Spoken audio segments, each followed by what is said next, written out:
आज हम दुनिया की तारीख के सबसे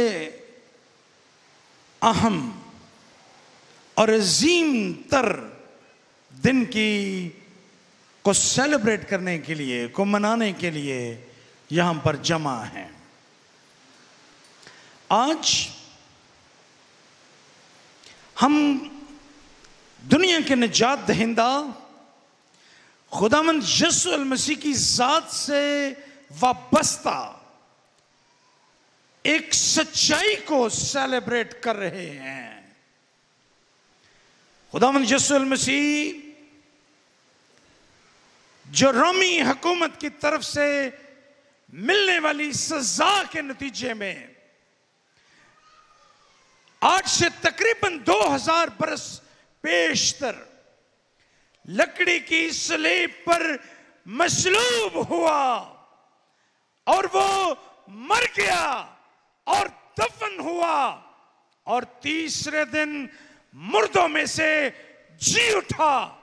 ये दुनिया की ऐसी बड़ी हकीकत है जो मसीही ईमान को दुनिया के दीगर तमाम मज़हब से मुनफरिद और अजीम तर बनाती है। यह सच्चाई सिर्फ और सिर्फ खुदावंद यीशु मसीह की ज़ाते अक़दस के साथ वाबस्ता है, वरना दुनिया के तमाम मज़हब के बानी, उनको बयान करने वाले, उनकी बुनियादें रखने वाले, उनके लिए ईमान की जुज़वियात का इंतखाब करने वाले आज खाक नशीन हैं। इस दुनिया में धरती के ऊपर नहीं बल्कि धरती के नीचे हैं। जमीन की मट्टी ने उनको चाट लिया है। अगरचे वो अपने दौर में अजीम रहे, अपने दौर में एक दुनिया उनकी पैरोकार रही, लेकिन मौत ने उनको भी अपना शिकार कर लिया और वो तहे जमीन के नीचे चले गए और आज उनके जिस्मों की बाकियात भी मौजूद ना होंगी। लेकिन सिर्फ और सिर्फ खुदावंद यीशु मसीह के बारे में ना सिर्फ बाइबल की या कलीसिया की तारीख ये बयान करती है, बल्कि उस जमाने के हम असर मुवर्रिखीन भी और रोमी हुकूमत का रिकॉर्ड भी बयान करता है कि खुदावंद यीशु मसीह सलीब पर मर गए और जब वो तीसरे दिन मुर्दों में से जी उठे, उनके जी उठने पर बहुत से शिकूक व शुबहात पेश किए गए। उनके मुर्दों में से जी उठने को मशकूक बनाने की कोशिश की गई, उनके मुर्दों में से जी उठने को झूठ साबित करने की कोशिश की गई। लेकिन खुदावंद यीशु मसीह इन तमाम बातों के बावजूद अपने जलाली बदन में अपने शागिर्दों पर और अपने चाहने वालों पर और दुनिया, उस जमाने की दुनिया के बहुत से लोगों पर जाहिर हुए और उन्होंने अपने आप को जिंदा साबित कर दिया और वो आसमान पर उठाए गए और अब हम उनकी दूसरी आमद के मुंतज़िर हैं। तारीख ये भी बयान करती है कि खुदावंद यीशु मसीह के मुर्दों में से जी उठने के बारे में शक करने वाले लोग और बहुत से ऐसे लोग जो तहकीक को पसंद करते हैं, उन्होंने खुदावंद यीशु मसीह के मुर्दों में से जी उठने को झुटलाने की कोशिश की, लेकिन वो अपनी इस कोशिश में कामयाब ना हुए। और सबसे बढ़कर जो सबूत खुदावंद यीशु मसीह के मुर्दों में से जी उठने का हम इब्तदाई कलीसिया में देखते हैं, वो ये है कि इब्तदाई कलीसिया के लोग जिन्होंने खुदावंद यीशु मसीह की तालीमात को खुद अपने कानों से सुना, उन्होंने यीशु को अपनी आंखों से देखा और खुदावंद यीशु मसीह के खास तौर पर शागिर्द जिन्होंने यीशु मसीह के साथ वक्त गुजारा, जब उन्होंने खुदावंद यीशु मसीह के मुर्दों में से जी उठने के बाबत बयान किया, तो मसीह खुदावंद का मुर्दों में से जी उठना उनके ईमान का मरकज बन गया और ये मरकजी हकीकत इस कदर पुख्ता थी इब्तदाई कलीसिया के लिए, खुदावंद यीशु मसीह का मुर्दों में से जी उठना इस कदर अहम था कि उन्होंने इस हकीकत की खातर अपनी जिंदगियां कुर्बान कर दी, लेकिन उन्होंने यीशु के मुर्दों में से जी उठने का इनकार ना किया। मेरे नजदीक इब्तदाई कलीसिया की क्या अपनी जान को कुर्बान कर देने का जज्बा इस बात की अलामत है कि वो खुदावंद यीशु मसीह के मुर्दों में से जी उठने पर किस कदर ईमान रखते थे।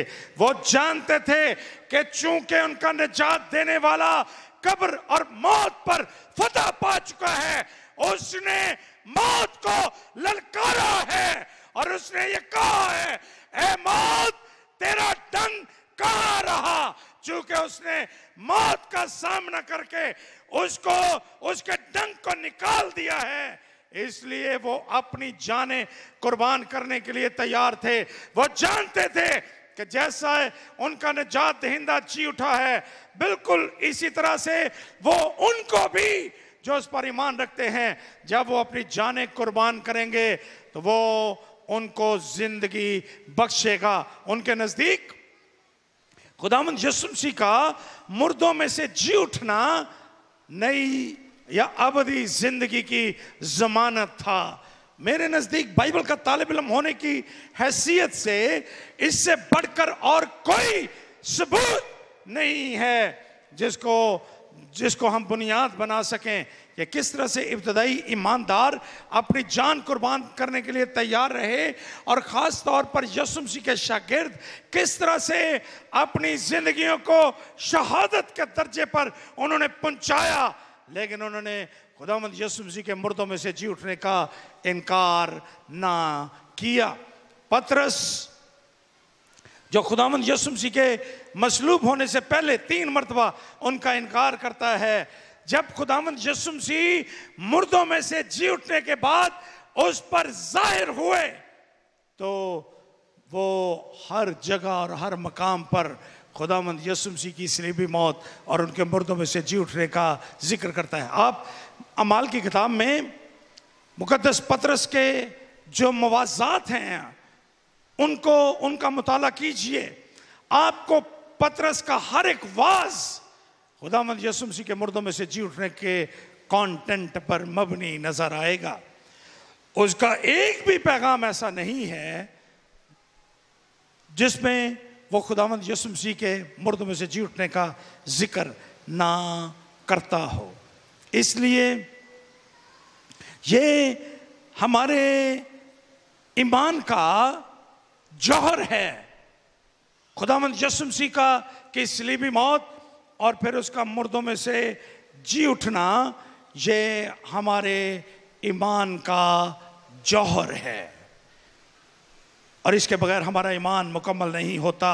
और यही ईमान हमें दुनिया के जितने भी मजहबी सिस्टम्स हैं, निज़ाम हैं, उनसे हमें मुनफरद ठहराता है कि हमारा निजात देने वाला जिंदा है। दुनिया के कोई और मजहब, कोई और दीनी निज़ाम, उसके पैरोकार अपने फाउंडर के बारे में, अपने नबी के बारे में या अपने उस शख्स के लीडर के बारे में जिसने उनके मजहब की बुनियाद रखी, उसके बारे में ये नहीं कह सकते कि वो जिंदा है।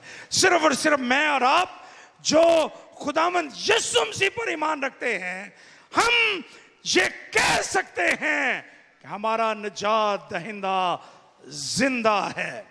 मैं खुदावंद का शुक्र अदा करता हूं, मुकद्दस यूहन्ना उसके इंजीली बयान और ख़ास तौर पर उसके 20वें बाब के लिए, जिसकी आयत में मुकद्दस यूहन्ना खुदावंद यीशु मसीह की एक ऐसी तस्वीर पोर्ट्रेट करता है जिसमें वो खुदावंद यीशु मसीह को जिंदा मुर्दों में से जी उठा बयान करता है।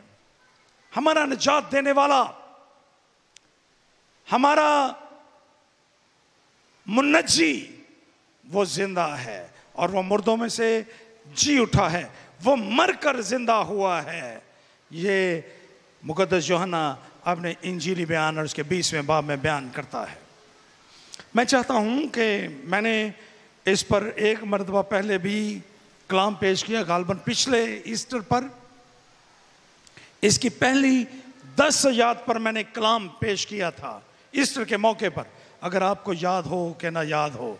लेकिन मुझे भी कई दफ़ा भूल जाता है, लेकिन मेरी बीवी को याद है कि मैंने पिछले साल क्या पैगाम दिया था, उससे पिछले साल क्या पैगाम दिया था, उससे पिछले साल क्या पैगाम दिया था। और वो मेरी सबसे बड़ी नकाद है।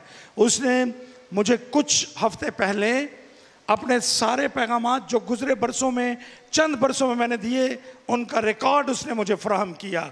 और मैंने ये जाना कि यूहन्ना का इंजीली बयान उसका 20वां बाब और उसकी पहली 10 आयत को मैंने पिछले साल ईस्टर के मौके पर आपके सामने बयान किया था। और उसमें मैंने खुदावंद यीशु मसीह के कफन के बारे में, जिस कपड़े में उसको लपेटा गया था, उसके बारे में आपके सामने गवाही दी थी कि किस तरह से खुदावंद यीशु मसीह का वो कफन जिसमें यीशु को लपेट कर रखा गया था, वो चीख चीख कर खुदावंद यीशु मसीह के मुर्दों में से जी उठने का जिक्र करता है। मैं आज भी हल्का सा उसका जिक्र करूंगा, लेकिन आज मेरे पैगाम का मरकज और महवर सिर्फ कब्र के कपड़े नहीं हैं, ग्रेव क्लॉथ नहीं, बल्कि मेरा नुक्ता नजर अगली चंद आयत हैं। और मैं चाहता हूं कि हम चंद एक ताजा मनाजर अपनी आंखों से, तसव्वुर की आंख से देखने की कोशिश करें और उनसे खुदावंद यीशु मसीह के मुर्दों में से जी उठने के बारे में जानने की कोशिश करें। और ये जानें कि मेरा और आपका मुनज्जी, हमारा निजात देने वाला यीशु अल मसीह जिंदा है। आइए हम उन आयत की तरफ बढ़ें। मैं आपको 11वीं आयत पर ले जाना चाहता हूं। यूहन्ना का इंजीली बयान उसका 20वां बाब और उसकी 11वीं आयत। यहां पर मुकद्दसा मरियम हमें यहां पर ये मुकद्दसा मरियम नहीं, दूसरी मरियम है। ये मरियम हमें एक खास मकाम पर खड़ी नजर आती है। और ये मकाम है, यहां पर लिखा है, मरियम बाहर कब्र के पास खड़ी रोती रही। और उससे पहले हम 20वें बाब की पहली आयत में भी ये बयान पढ़ते हैं, मरियम मगदलीनी ऐसे तड़के के भी अंधेरा ही था, कब्र पर आई और पत्थर को कब्र से हटा हुआ देखा। हम मरियम को खुदावंद यीशु मसीह की कब्र के पास देखते हैं। मुकद्दसा मरियम का लफ्ज इस्तेमाल करते ही हम मुकद्दसा का लफ्ज साथ जोड़ देते हैं, लेकिन ये मरियम मगदलीनी है। ये मुकद्दसा मरियम या यीशु मसीह की मां मरियम नहीं है। मरियम मगदलीनी ये कब्र पर, यीशु की कब्र पर खड़ी है।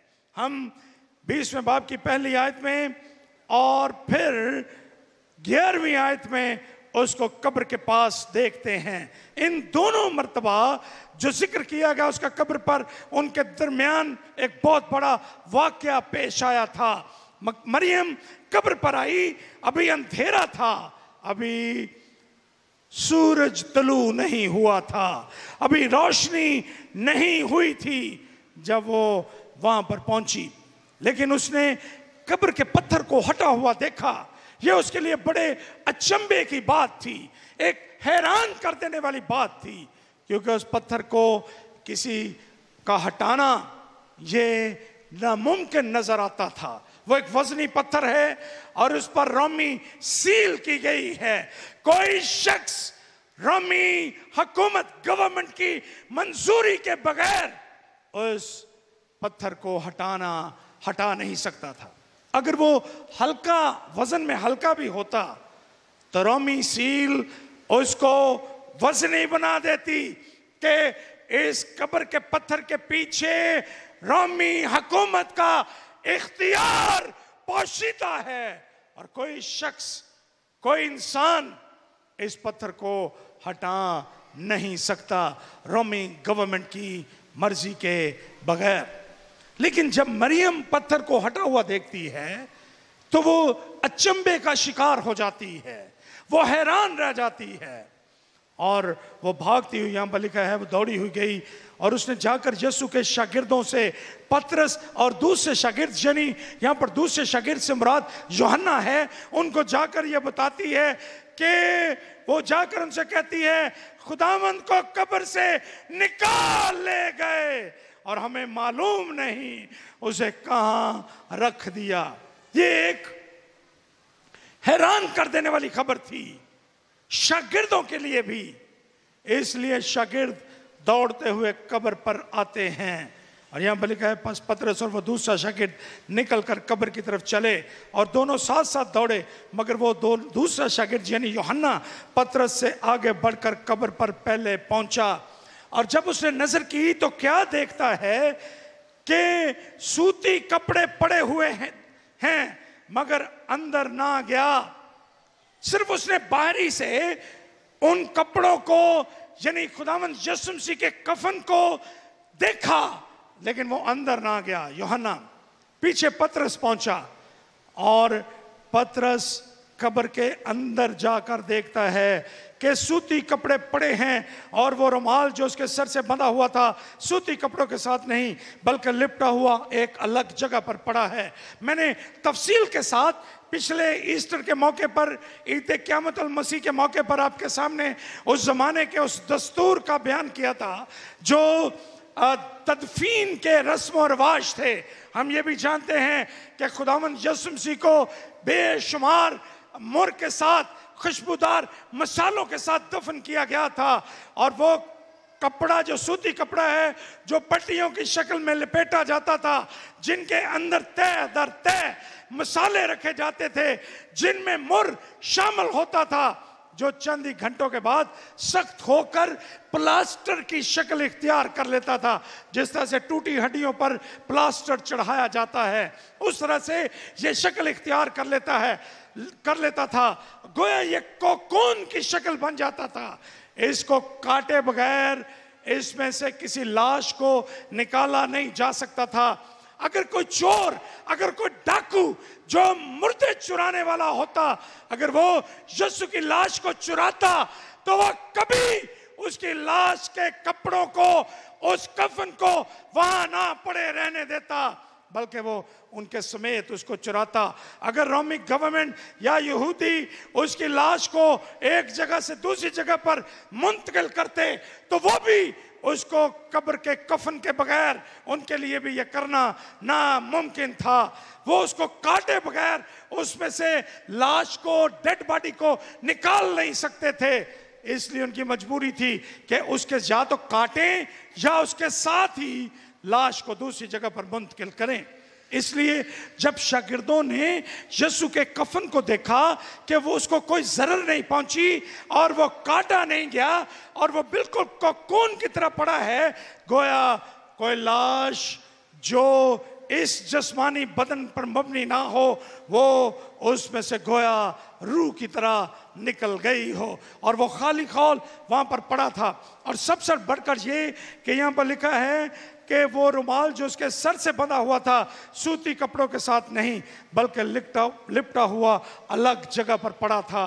अगर वो रुमाल, अगर लाश को चुराया जाता, अगर लाश को मुंतकिल किया जाता किसी दूसरी जगह पर, तो सर का ये रुमाल किसी और जगह पर गिर जाता। लेकिन ये रुमाल जहां लाश पड़ी थी और उसका सर था, ये रुमाल बिल्कुल उसी तरह से सर की शक्ल में तय किया हुआ वहीं पर पड़ा था। इन बातों को देखकर दूसरा शागिर्द जो पहले कब्र पर आया था अंदर गया और उसने देखकर यकीन किया। यूहन्ना ईमानदारों की या कलीसियाई तारीख में वो पहला शख्स है जो खुदावंद यीशु मसीह के मुर्दों में से जी उठने के बाद उसके मुर्दों में से जी उठने पर ईमान लाया था।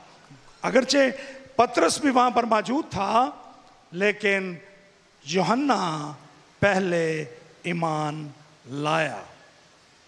इसीलिए खुदावंद यीशु मसीह ने जब औरतों से यह कहा कि तुम जाओ और जाकर मेरे बारे में बताओ। दूसरे इंजीली बयानात उसका जिक्र करते हैं। तो खुदावंद यीशु मसीह ने कहा कि जाकर भाइयों को बताओ कि वो वहां नहीं है, बल्कि वो अपने कहने के मुताबिक जी उठा है। और फिर आखिरी अल्फाज हैं, और पतरस को भी बताओ। पतरस ईमान नहीं लाया, पतरस को भी बताओ कि यीशु मुर्दों में से जी उठा है। पतरस जिसने इनकार किया था, उसको भी बताओ कि यीशु अपने कहने के मुताबिक मुर्दों में से जी उठा है। और इसके बाद पतरस फिर वो एक दिलेर शख्स बनता है जो खुदावंद यीशु मसीह के मुर्दों में से जी उठने की मुनादी करते करते आखिरकार खुद शहादत के मर्तबे पर फाइज हो गया। और जब उसको सलीब दिया जा रहा था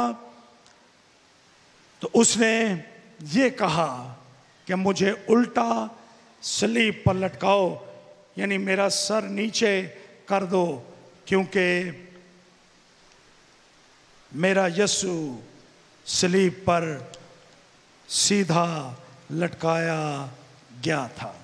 सो खुदावंद यीशु मसीह का ये शागिर्द जब ईमान लाया कि यीशु मसीह मुर्दों में से जी उठा है, तो वो उसका सबसे बड़ा गवाह बन गया। ये मुकद्दसा मरियम की दरियाफ्त थी, किसी और शागिर्द ने नहीं, बल्कि मुकद्दसा मरियम ने उस दिन सबसे पहले ये दरियाफ्त किया था कि खुदावंद यीशु मसीह मुर्दों में से जी उठे हैं। और अगरचे उसको अभी तक ये पता नहीं था कि यीशु मसीह मुर्दों में से जी उठे हैं, लेकिन उसने सबसे पहले इस बात को दरियाफ्त किया कि यीशु की कब्र खाली है और खुदावंद यीशु मसीह अपनी कब्र के अंदर मौजूद नहीं है। सबसे पहले खुदावंद यीशु मसीह के मुर्दों में से जी उठने पर मुकद्दस यूहन्ना ईमान लाया, लेकिन सबसे पहले खाली कब्र को दरियाफ्त मरियम ने किया। मरियम मगदलीनी ने यह दरियाफ्त किया कि यीशु की कब्र का पत्थर हटा दिया गया है और यीशु की लाश वहां पर मौजूद नहीं है। अगरचे वो अभी तक ये नहीं जानती थी कि यीशु मसीह जी उठा है, लेकिन इसके बावजूद ये बात अयां है कि सबसे पहले मरियम मगदलीनी ने दरियाफ्त किया कि यीशु की कब्र खाली है और उसका पत्थर हटा दिया गया है। हमारी ख़वातीन के लिए ये कितनी अज़ाज़ की बात है। बहुत दफ़ा हम ख़वातीन को अपनी कलीसियाओं में मरकज़ी हैसियत देने से इनकार करते हैं।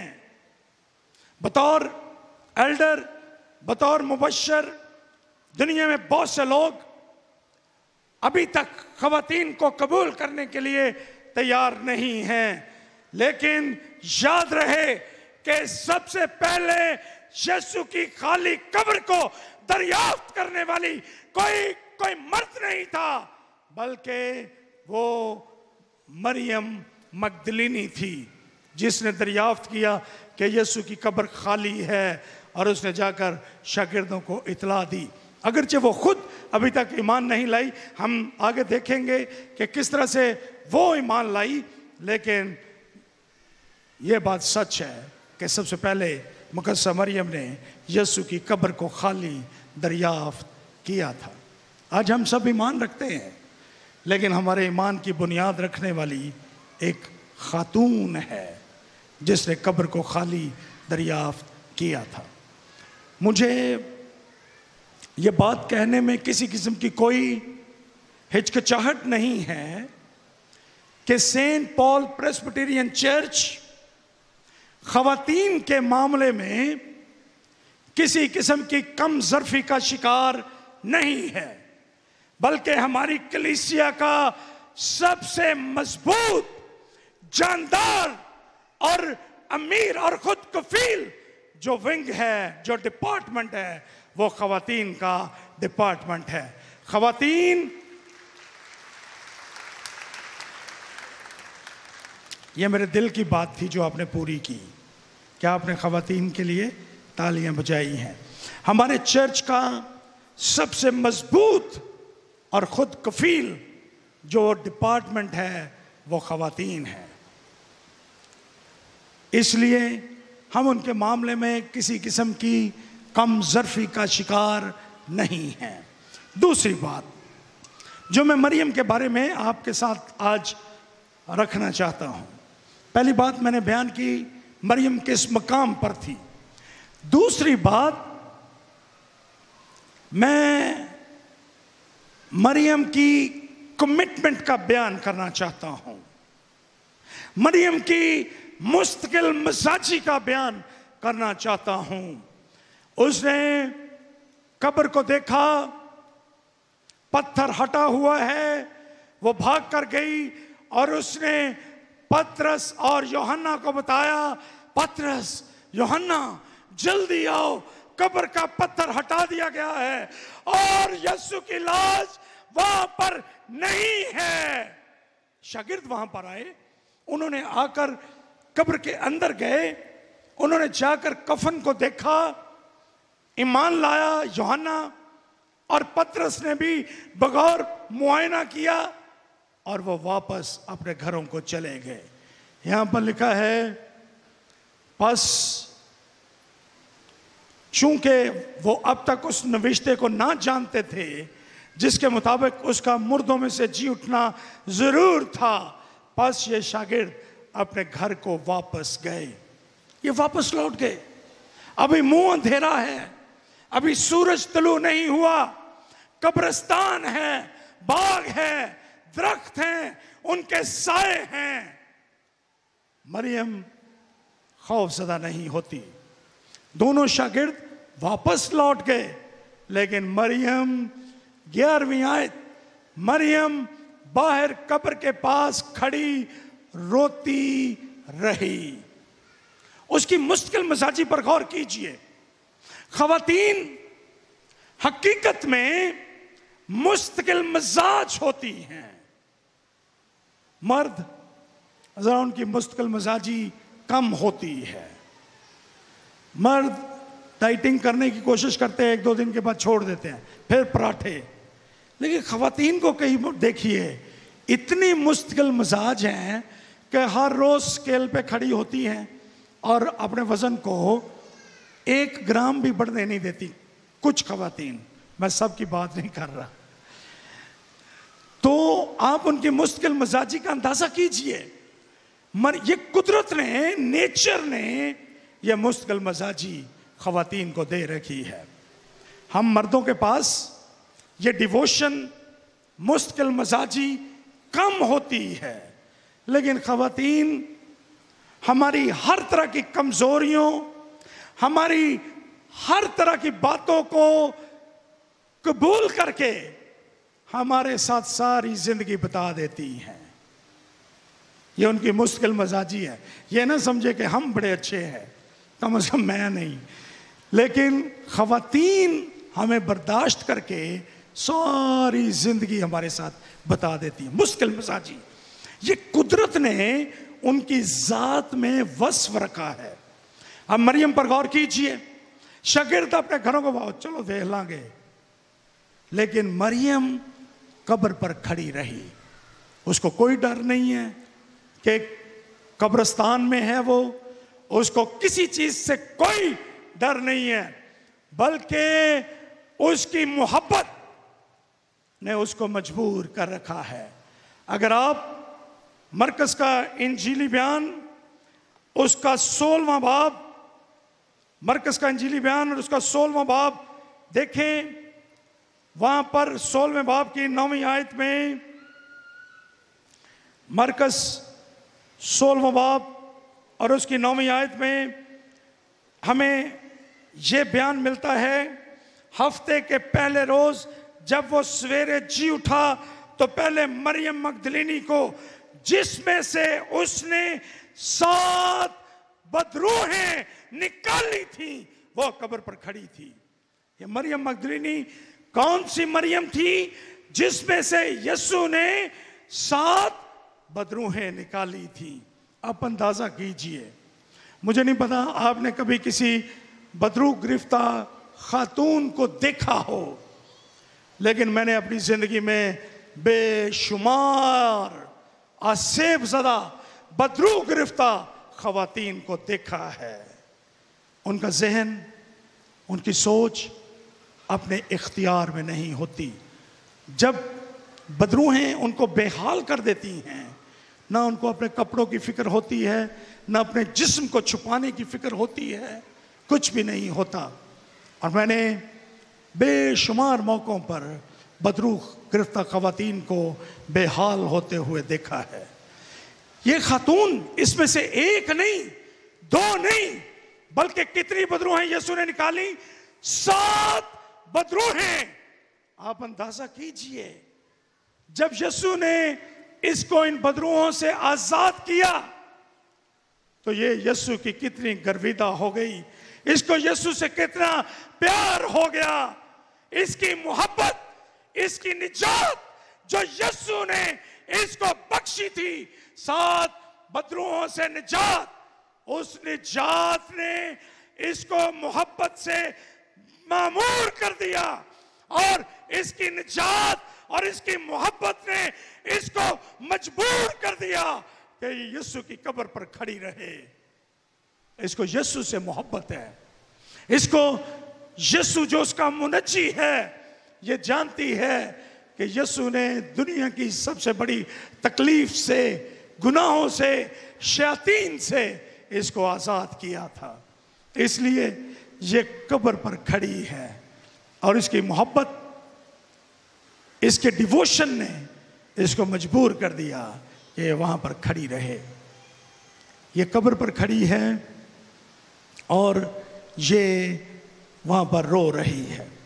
मुझे नहीं पता आप में से कितने लोग हैं, ये चर्च भरा है, आप में से कितने लोग हैं जिन्होंने खुदावंद यीशु मसीह की बख्शी हुई निजात का ड्रामाई तजर्बा किया हो। जब यीशु ने आपको निजात बख्शी हो, जब यीशु ने आपको किसी बहुत बड़ी आफत से बचाया हो, आप किसी बड़ी बीमारी से छूट गए हों, आपकी जिंदगी में खुदा ने कोई बहुत बड़ा काम किया हो, अगर ऐसा है तो फिर आप मसीह की मोहब्बत से जुदा नहीं हो सकते। यीशु की मोहब्बत, पौलुस कहता है, मसीह की मोहब्बत मुझे मजबूर कर देती है। जब वो बयान करता है अपने दुखों का और इंजील की मुनादी का, तो वो कहता है कि मसीह की मोहब्बत मुझे मजबूर कर देती है। यीशु का प्यार, The love of Jesus is a compelling power. उसकी मोहब्बत एक मजबूर कर देने वाली कुव्वत है, जिसके होते हुए हम दुनिया की हर एक ताकत के सामने डट जाते हैं। और यीशु की मोहब्बत हमें मजबूर कर देती है कि हम अपने जिस्म का आखिरी कतरा यीशु की मोहब्बत में बहा दें। ये यीशु की मोहब्बत है जिसने इब्तिदाई कलीसिया के लोगों को मजबूर किया ताकि वो अपनी जान दे दें, लेकिन यीशु का इनकार ना करें। ये यीशु की मोहब्बत है जो मुझे और आपको इस मुल्क में हर किस्म का ताज्जुब बर्दाश्त करने की कुव्वत देती है। यह मसीह की मोहब्बत है जिसको अपने दिल में रखकर हम हर किस्म की मुखालफत, हर किस्म के कानून, हर किस्म के ताज्जुब का सामना करते हैं हर रोज। यह मसीह की मोहब्बत है, हमारे दिलों में है। मसीह की मोहब्बत ने उस दिन मरियम को मजबूर कर दिया, उसको मुश्किल मिजाज बना दिया कि वहां पर खड़ी रहे। और एक और तीसरी बात जो मैं मरियम की निस्बत से यहां पर बयान करना चाहता हूं, मरियम ना सिर्फ उस दिन रात के या सुबह सवेरे जो सुबह का अंधेरा होता है उसमें थी, बल्कि वो ज़हनी तौर पर भी अभी तक तारीकियों में डूबी हुई थी। She was confused. उसको यीशु के मुर्दों में से जी उठने के बारे में कुछ भी पता नहीं था। उसको उन नविश्तों का पता नहीं था जो यीशु के मुर्दों में से जी उठने के बारे में हैं। वो खुदावंद यीशु मसीह के बारे में बिल्कुल अंधेरे में थी और वो नहीं जानती थी कि क्या होगा। वो यीशु के मुर्दों में से जी उठने की उम्मीद को अभी तक समझ नहीं सकती थी। अभी तक her mind was in darkness, अभी तक अंधेरे में था उसका ज़हन। और अगर आप मुकद्दस पौलुस का खत, उसका पहला करंथियों 15वां बाब और उसकी 19वीं आयत को पढ़ें तो यहां पर लिखा है, अगर हम सिर्फ इस जिंदगी में मसीह में उम्मीद रखते हैं तो सबसे ज्यादा बदनसीब हैं हम अंधेरे में हैं जो सिर्फ इस दुनिया में उम्मीद रखते हैं। यीशु के मुर्दों में से जी उठने के बाद की जो जिंदगी है उसको नजरअंदाज कर देते हैं। मुकद्दसा मरियम का फोकस उस दिन जो फिजिकल एविडेंसेस हैं उन पर था। She was looking some physical evidence, उसको पता चल जाए कि यीशु की लाश कहां पे है। That was what she was searching for. Yeshu की लाश को तलाश कर रही है, कोई फिजिकल एविडेंस चाहती है, लेकिन जो रूहानी सोच है, जो रूहानी जवाब है, वो उसके ज़हन में मौजूद नहीं है। इसलिए वो रो रही है, वो रोती है अपने हालात पर। यहां पर लिखा है, लेकिन मरियम बाहर कब्र के पास खड़ी रोती रही। मरियम कब्र के बाहर खड़ी होकर रोती रही और उसको सिर्फ अपने हालात, जो फिजिकल सर्कमस्टेंसेस हैं, जो सिचुएशन है, उसके बारे में वो सोच रही है। मेरे अजीजों, अगर मैं और आप आज तक अपनी गुर्बत पर, अपनी बीमारियों पर, अपने हालात पर, अपनी सिचुएशंस पर आंसू बहाते हैं तो हम भी मरियम मगदलिनी की तरह अभी तक जो फिजिकल एविडेंसेस हैं उनकी तलाश में हैं। हम चाहते हैं यीशु को मौजज़ा कर दे, यीशु मेरी जिंदगी में अचानक रातों रात मुझे दौलतमंद बना दे, रातों रात मुझे किसी आला मनसब पर फाइज कर दे, रातों रात मेरी बीमारी जाती रहे। और जब हम कोई फिजिकल एविडेंस देख लें तो फिर उस पर ईमान लाएं। अगर हम रो रहे हैं, if we weep on our situations, then just believe me that we are looking for some physical evidences. कि सिचुएशन तब्दील हो तो मैं ईमान ले आऊंगा। ये मरियम ऐसा ही कर रही है। मरियम रो रही है अपनी सिचुएशन पे, लेकिन हकीकत तो ये है कि यीशु मसीह मुर्दों में से जी उठे थे।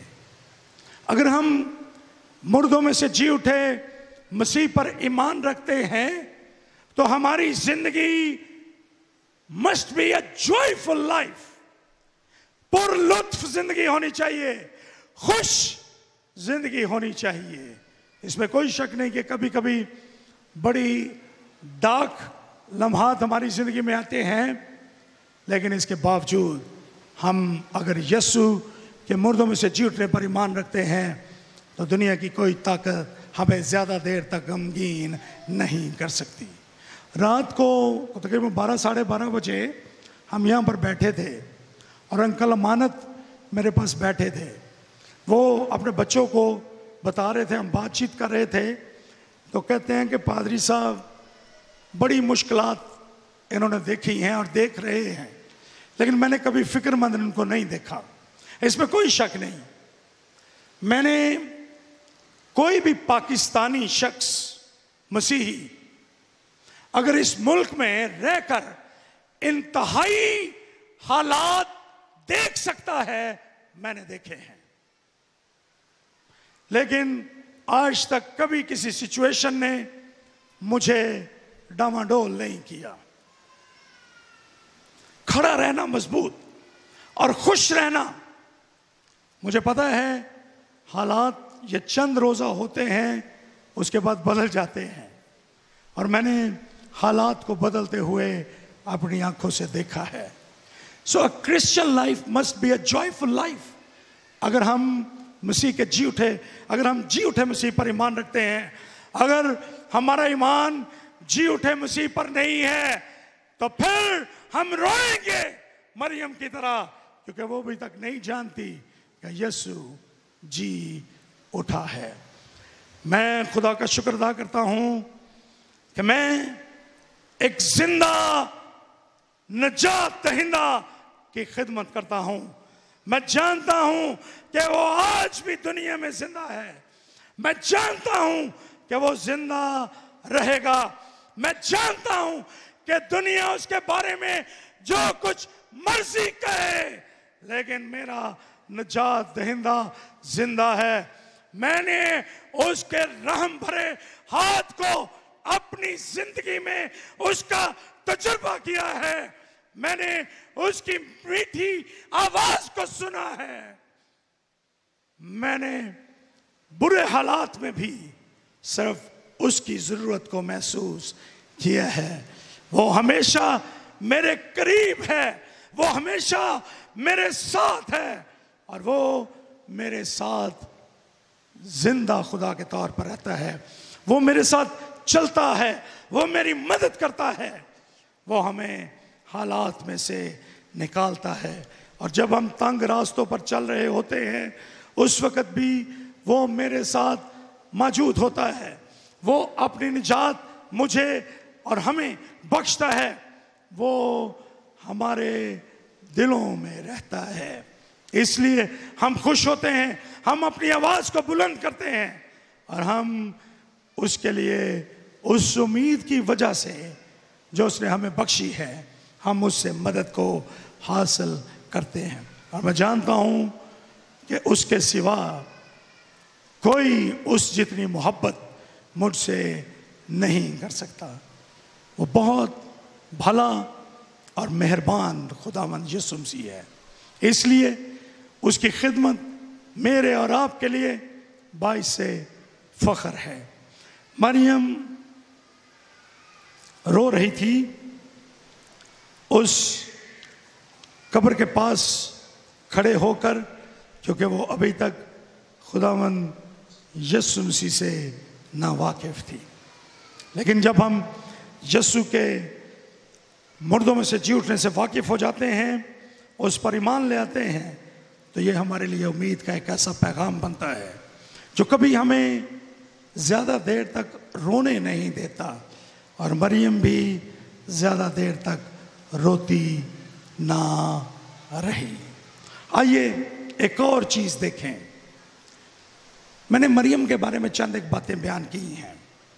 अब मैं आपके सामने कब्र के बारे में चंद एक बातें करना चाहता हूं।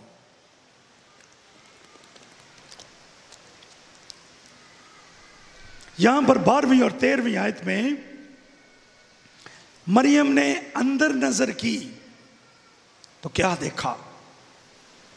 2 फरिश्तों को सफेद पोशाक पहने हुए, एक को सरहाने और दूसरे को पैंताने बैठे देखा, जहां यीशु की लाश पड़ी थी।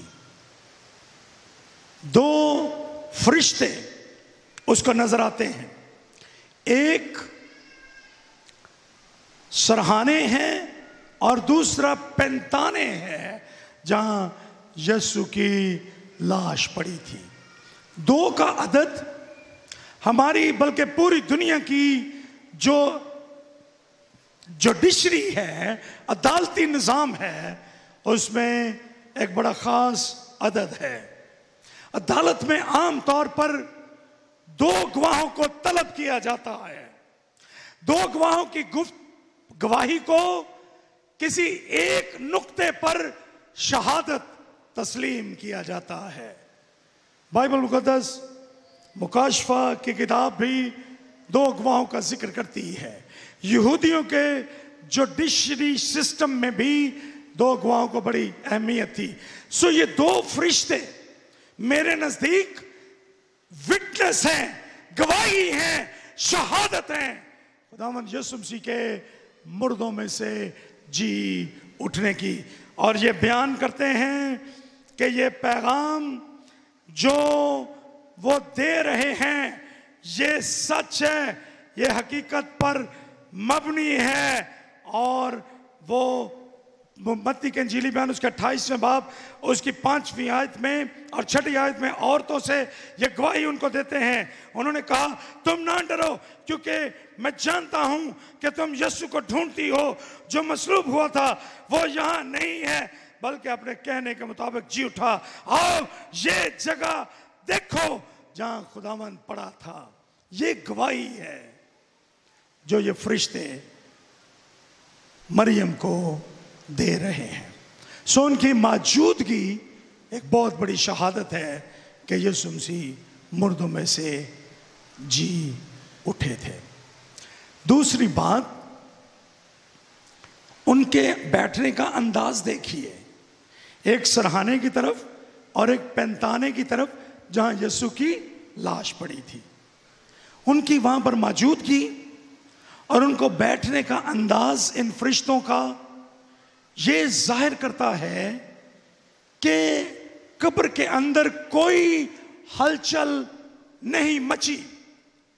There was perfectly everything was all right, peace, perfect peace वहां पर था कब्र में।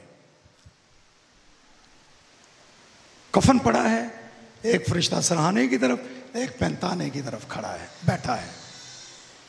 तीसरी बात, अब उनका एक और अंदाज देखिए, वो कब्र में खड़े नहीं हैं बल्कि वो कब्र में बैठे हैं। दोनों फरिश्ते, एक सरहाने की तरफ, एक पैंताने की तरफ। और ये साबित करता है कि वो मुकम्मल आराम की हालत में थे दोनों फरिश्ते। उनको कोई जल्दी नहीं थी, उनके पास कोई काम नहीं था। अगर डाकुओं ने लाश चुराई होती, अगर इस कब्र में कोई हलचल उनके आने से पहले हुई होती तो ये फरिश्ते बैठे ना होते। लेकिन ये बैठे हैं, they were resting there। वो बड़े आराम के साथ वहां पर बैठे हैं। उनको कोई जल्दबाजी नहीं है, कोई बात नहीं जिससे वो परेशान हो, नहीं, वो वहां पर बड़े आराम से बैठे हैं। उनका आराम से बैठना अपने अंदर एक जबरदस्त पैगाम रखता है कि इस कब्र के अंदर स्वाए यीशु मसीह के मुर्दों में से जी उठने के कोई और काम नहीं हुआ।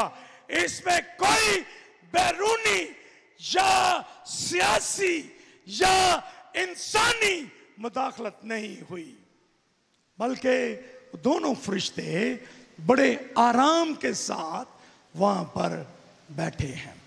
और एक बड़ा जबरदस्त पैगाम है इसमें जो मैं आपके साथ रखना चाहता हूं। अगर यीशु मसीह मुर्दों में से जी उठे हैं, अगर यीशु ने सलीब पर अपनी जान दी है, अगर वो तीसरे दिन मुर्दों में से जी उठे हैं, तो फिर दुनिया को किसी और के पीछे मारे मारे फिरने की कोई जरूरत नहीं है, बल्कि दुनिया को जब वो ये मान ले कि यीशु मुर्दों में से जी उठा है, तो फिर उनको निजात को पाने के लिए किसी और मजहब, किसी और नेकियों के काम, कोई सवाब के काम फिर करने की या उनको फॉलो करने की कोई जरूरत नहीं है। यीशु का मुर्दों में से जी उठना मेरी और आपकी जिंदगी में एक ठहराव लाता है। और जब कोई शख्स यीशु पर ईमान ले आता है तो उसकी जिंदगी से बेचैनी खत्म हो जाती है, एक ठहराव आ जाता है। मुझे नहीं पता कि आप में से कितने लोग हैं जो बायोग्राफीज पढ़ने के शौकीन हैं, लेकिन उर्दू जुबान में बहुत सी किताबें मुयस्सर हैं। पढ़िए, आप पढ़िए भाई भगत सिंह की तब्दीली का वाक्या, आप पढ़िए साधु सुंदर सिंह की तब्दीली का वाक्या। उनकी जिंदगियां बेचैनी से भरी थी। आप सुनिए बल्कि शेख की गवाही, जिंदगियां बेचैनी से भरी, लेकिन जब यीशु उनकी जिंदगी में आया तो ठहराव पैदा हो गया। They were just like the angels who were sitting in the tomb of Jesus Christ. उन फरिश्तों की मानद ठहराव आ जाता है, वो बैठे हुए हैं। इसलिए मैं आज बड़ी दिलेरी के साथ इस पुलपट पर से यह कहने के लिए तैयार हूं कि यीशु को पा लेने के बाद, यीशु के मुर्दों में से जी उठने के पर ईमान लाने के बाद, उसका तजुर्बा कर लेने के बाद हमारी जिंदगी में ये बेचैनी कि हम सच्चाई को पाना चाहते हैं, ये खत्म हो जाती है। दुनिया में लोगों ने सच्चाई को पाने के लिए दूर दराज का सफर किया। आज भी दुनिया के दूर दराज मुल्कों से सफर करके लोग मुख्तलिफ जगहों पर पहुंचते हैं ताकि वो हक को तलाश करें, ताकि वो सच्चाई को पालें। लेकिन यीशु को मानने वाले कभी ऐसे बेचैन नहीं होते। उनकी जिंदगियों में ठहराव होता है क्योंकि वो यीशु के मुर्दों में से जी उठने पर ईमान लाते हैं। एक और बात, आप 13वीं आयत में फरिश्तों के बारे में एक और बयान पढ़िए। उनका मकसद क्या है वहां पर? गवाही। लेकिन वो वहां पर मौजूद हैं उस दिन सुबह ताकि वो मरियम के जहन को तब्दील करें, ये उसके दिल को तब्दील करें। इसलिए वो मरियम से पूछते हैं। यहां पर लिखा है, उन्होंने उससे कहा, ऐ औरत तू क्यों रोती है? तुझे रोने की जरूरत नहीं, तेरा निजात दहिंदा जी उठा है, तुझे आंसू बहाने की कोई जरूरत नहीं है। आंसुओं का मौसम, आंसुओं का वक्त गुजर चुका है। अब तो खुशी मनाने का वक्त है। अब तो यीशु जी उठा है। वो औरत से उसके दिल, उसके ज़हन को तब्दील करना चाहते हैं। आइए हम एक और शख्स को देखें इन्हीं आयात में। हमने मरियम को देखा, हमने फरिश्तों को देखा, अब एक और शख्स है यहां पर। आइए देखें वो कौन है। यहां पर लिखा है,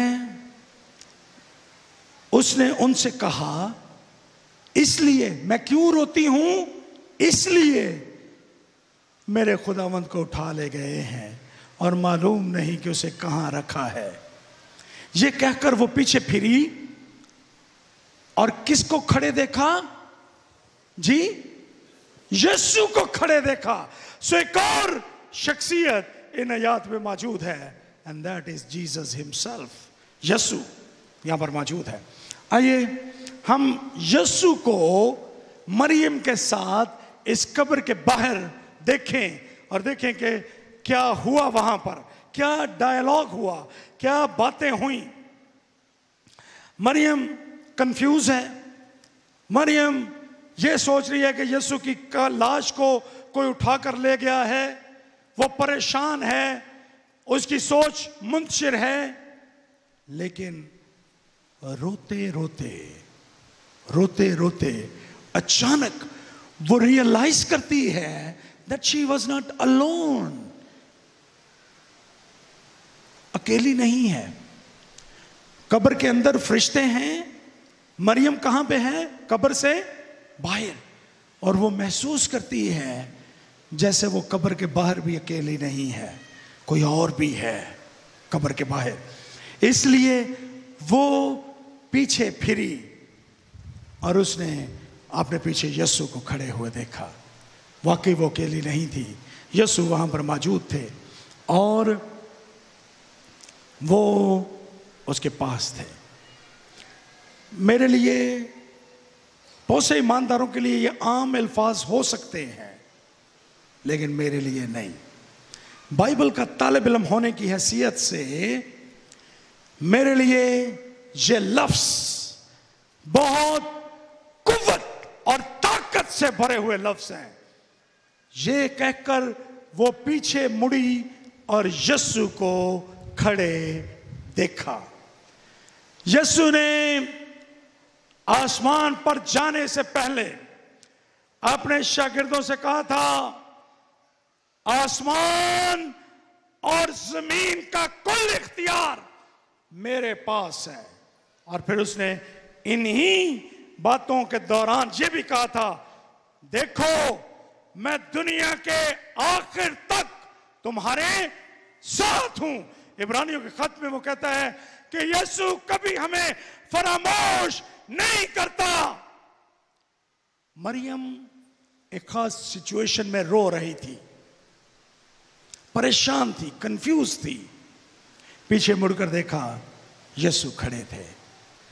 मेरे अजीजों, मेरा और आपका यीशु चूंकि जिंदा है, वो क्यों मरियम के पीछे खड़ा था? क्योंकि वो मुर्दों में से जी उठा था। और ये जी उठा मसीह मेरी और आपकी परेशानियों में, हमारी कंफ्यूजन्स में, हमारी जिंदगी के तारीख दिनों में, हमारी जिंदगी के मुश्किल हालात में हमारे साथ खड़ा होता है।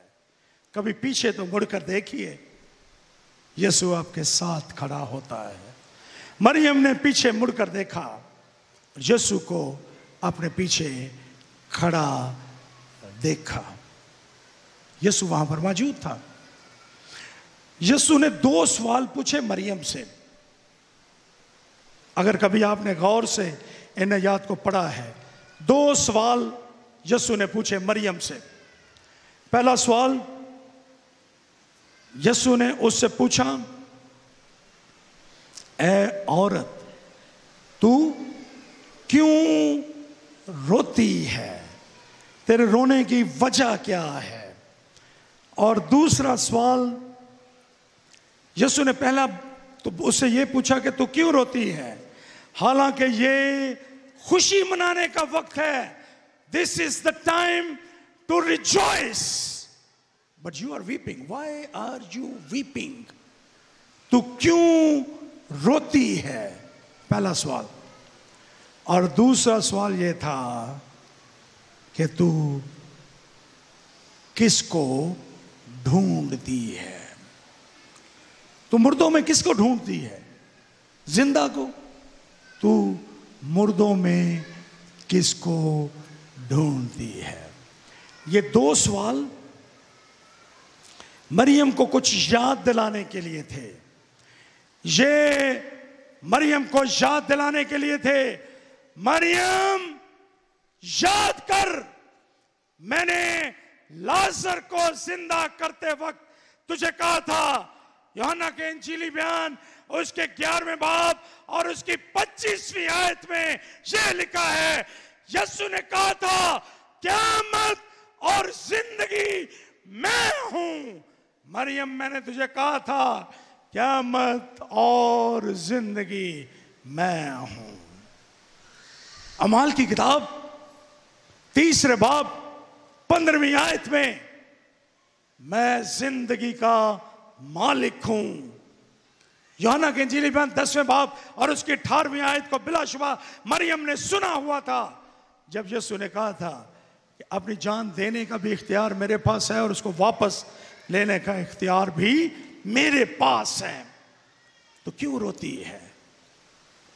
क्या तूने नहीं सुना था ये क़यामत और जिंदगी मैं हूं। मरियम, क्या तूने ये भी नहीं सुना था कि ये जिंदगी, इसको देने का इख्तियार भी मेरे पास है और इसको वापस लेने का इख्तियार भी मेरे पास है। मरियम, क्या तूने ये भी नहीं सुना था कि मैंने एक मर्तबा ये कहा था, राह, हक और जिंदगी मैं हूं। मरियम, क्या तू ये भी भूल गई? सो ये दो सवाल, they are very interesting questions to remind हर।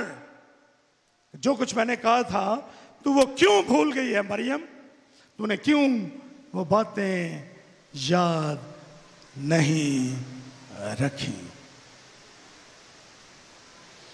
आप एक चीज पर गौर कीजिए। मरियम ने उससे कहा, मियां, अगर तूने उसे उठाया है इन दो सवालों के बाद, अभी तक वो समझी नहीं, अगर तूने उसको यहां से उठाया हो तो मुझे बता दे कि उसे कहां रखा है ताकि मैं उसे ले जाऊं। वो अभी तक नहीं समझी। लेकिन यीशु ने फिर एक खास लफ्ज बोला। यहां पर लिखा है, उसने यानी यीशु ने मुड़कर उसकी तरफ देखकर उससे कहा, इब्रानी ज़ुबान में कहा, यीशु ने उससे कहा, मरियम। जब मरियम ने ये आवाज सुनी तो यकायक उसके ज़हन और दिल के दरीचे वाह हो गए, उसके दिल की आंखें रोशन हो गई और उसने मुड़कर इब्रानी ज़ुबान में कहा, रब्बूनी, यानी है उस्ताद।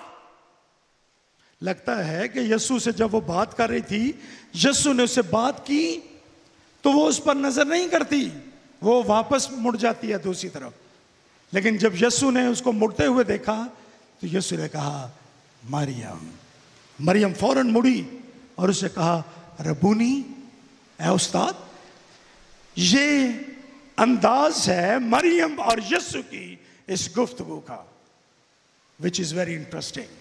उसने कहा, रब्बूनी, और फिर यूं लगता है कि वो यीशु के कदमों में गिरने की कोशिश करती है, उसके पांव को छूने और पकड़ने की कोशिश करती है। यीशु के ये लफ्ज जो उसने कहे, मरियम, इसके अंदर क्या ताकत है?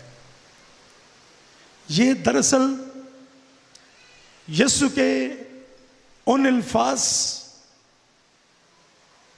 की तस्वीर है, मंजर कशी है जो उसने यूहन्ना के इंजील बन उसके 10वें बाब में कहे थे। उसने कहा था, मेरी भेड़ें मेरी आवाज पहचानती हैं। जब यीशु ने उसे कहा, मरियम, तो ये एक कॉल थी मरियम को। जब उसने बुलाया मरियम, तो ये यीशु की आवाज है। ये आवाज खालिक की मखलूक के लिए नहीं है, ये आवाज मालिक की अपने नौकर के लिए नहीं है, बल्कि ये आवाज चरवाहे की आवाज है जो खोई हुई भेड़ को तलाश करने के लिए वो उसको देता है और उसकी भेड़ें उसकी आवाज सुनती हैं। 3 बातें इस काल के अंदर पोशीदा है, मुझे बताने दीजिए। पहली बात कि ये आवाज जो यीशु ने दी, ये निजात की बुलाहट है। मरियम, तो अभी तक नहीं समझी? मरियम, तू जानती नहीं, तू सारी बातों को भूल गई है। मैंने क्या कहा था? मैं जिंदा हूं। दूसरी बात ये एक चरवाहे की, अच्छे चरवाहे की आवाज अपनी भेड़ के लिए, जो हालात को बदल देती है। ये आराम से आवाज थी, मरियम। मरियम चौंक जाती है। ये आवाज खास तौर पर मरियम के लिए थी और ये आवाज खुदावंद यीशु मसीह की मोहब्बत, की आवाज थी जब वो हर गुनहगार को बुलाता है, हर एक गुनहगार को, सिर्फ मरियम को नहीं, मुझे और आपको भी वो नाम लेकर बुलाता है, हमारा नाम लेता है, बुलाता है, ताकि हम उसके पास जाएं और उसकी आवाज को सुने।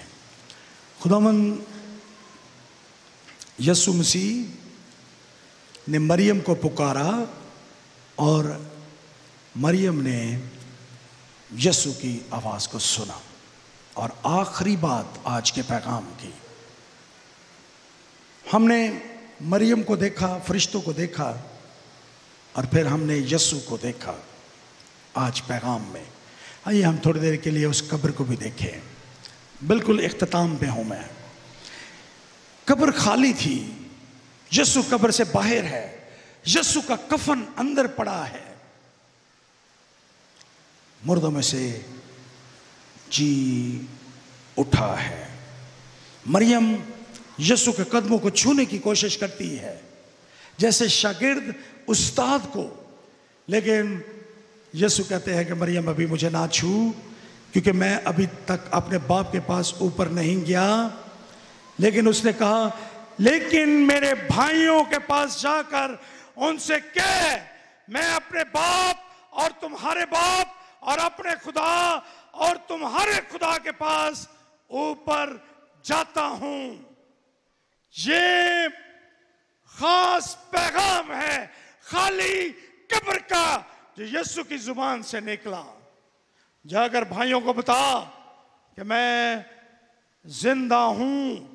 ये एक गैर मामूली पैगाम है जिस पर कोई भी आसानी से यकीन करने वाला ना था, लेकिन खुदावंद यीशु मसीह यहां पर बड़े क्लियरली उसको बताते हैं कि मैं अपने बाप के पास जाने वाला हूं। यह पैगाम जो गैर मामूली पैगाम है, बरकत और उम्मीद से भरा हुआ पैगाम है उनके लिए जो मौत पर मातम कर रहे थे, उनके लिए जिनके लिए अभी तक यीशु मुर्दा था, उनके लिए पैगाम बरकत और उम्मीद का पैगाम था। और यीशु ने कहा कि तू जा और जाकर ये पैगाम भाइयों को दे ताकि वो ईमान लाएं। 3 बातें इस पैगाम के अंदर भी आगे मौजूद हैं। पहली बात, यीशु जिंदा है, यीशु मरा नहीं, बल्कि यीशु मसीह जिंदा है। इस पैगाम के मुताबिक यीशु मसीह जिंदा है। मकाशवा की किताब उसका पहला बाब और उसकी 18वीं आयत में जैसे यीशु ने कहा, ओ मैं अव्वल और आखिर और जिंदा हूं, मैं मर गया था और देख अब्दुल्लाबाद जिंदा रहूंगा और मौत और आलम रवा की कुंजियां मेरे पास हैं। This is an unusual message, गैर मामूली पैगाम है ये कि यीशु जिंदा है। इस पैगाम की जो दूसरी बात है वो ये है कि शागिर्दों को बता कि तूने यीशु को देखा है। कम एंड सी द जीसस। आओ और यीशु को जिंदा देखो। आओ और यीशु के जिंदगी बख्श पैगाम का तजुर्बा करो। इस दुनिया को जो आज मेरी और आपकी दुनिया है, जिसमें 8 अरब लोग बसते हैं, इनको जरूरत है कि ये आए और यीशु के मुर्दों में से जी उठने का पैगाम सुने। ये उस पैगाम को सुने। और एक तीसरी बात जो मैं बताना चाहता हूं, जो खास बात है, वो ये है कि ना सिर्फ आके पैगाम को सुनना है, जिस तरह से मरियम ने सुना, यीशु ने कहा मेरे भाइयों के पास जाकर उनसे कह कि मैं अपने बाप और तुम्हारे बाप और अपने खुदा और तुम्हारे खुदा के पास ऊपर जाता हूं। Come and see and then go and tell. ये इस पैगाम का इख्तिताम है कि यीशु के सिर्फ मुर्दों में से जी उठने के पैगाम को सुनकर सर धुनना और एक्साइटमेंट फील करना कि हमारा यीशु जिंदा है, यह काफी नहीं है, बल्कि इस पैगाम का क्लाइमेक्स ये है, गो एंड टेल, जाओ और जाकर सारी दुनिया को बताओ हमारा यीशु जिंदा है, मेरा और आपका यीशु जिंदा है, जाकर सारी दुनिया को बताओ। This is the climax of resurrected Savior. अगर आप सिर्फ सुन के चले जाएंगे तो ये काफी नहीं है। Go and tell. इंजील को फैलाना ये काम, यहां पर ये नहीं है कि ये काम तुम्हारा है, नो, ये काम हमारा है।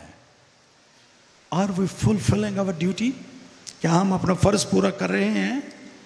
क्या हम जिंदा मसीह को दूसरों के सामने पेश कर रहे हैं या नहीं? ये सोचना आपका काम है। आइए हम अपने सरों को झुकाएं और दुआ करें।